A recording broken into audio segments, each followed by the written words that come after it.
ونتوب إليه ونعوذ بالله من شرور أنفسنا ومن سيئات أعمالنا من يهد الله فلا مضل له ومن يضلل فلا هادي له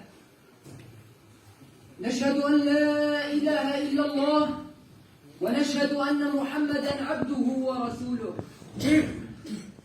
أما بعد فيا عباد الله اتقوا الله وأطيعوه إن الله مع الذين اتقوا والذين هم محسنون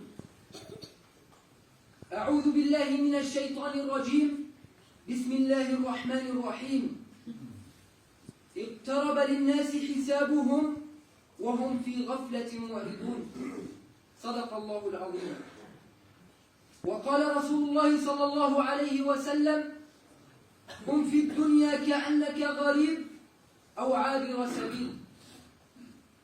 Muhterem Müslümanlar, okuduğum ayeti kerimde Yüce Rabbimiz şöyle buyuruyor. İnsanların hesabı çekilecekleri günü iyice yaklaştı.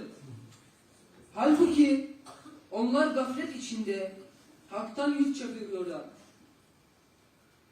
Ve okuduğum hadis-i şerifte sevgili Peygamberimiz sallallahu aleyhi ve sellem şöyle buyuruyor. Dünyada bir garip yahut bir yolcu gibi ol. Aziz müminler, hayat akıp giden su gibidir. Ezanla başlayıp salayla biten ömür önce yeşeren sonra da sararıp dökülen yaprak misalidir. Doğumun neşesi, ölümün hüznü de hakikattir. Ve bütün yaratılmışlar için bir süre takdir edilmiştir. Aldığımız her nefeste o büyük güne biraz daha yaklaşıyoruz. Günlerimiz, aylarımız, yıllarımız birer birer geride kalıyor. Her düşen takvim yaprağıyla ömür sermayemiz tükenip gidiyor.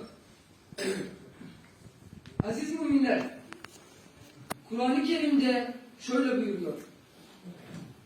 ثُمَّ لَتُسْأَلُنَّ يَوْمَئِذٍ عَنِ النَّعِيمِ Nihayet o gün bütün nimetlerden mutlaka hesaba çekeceksiniz.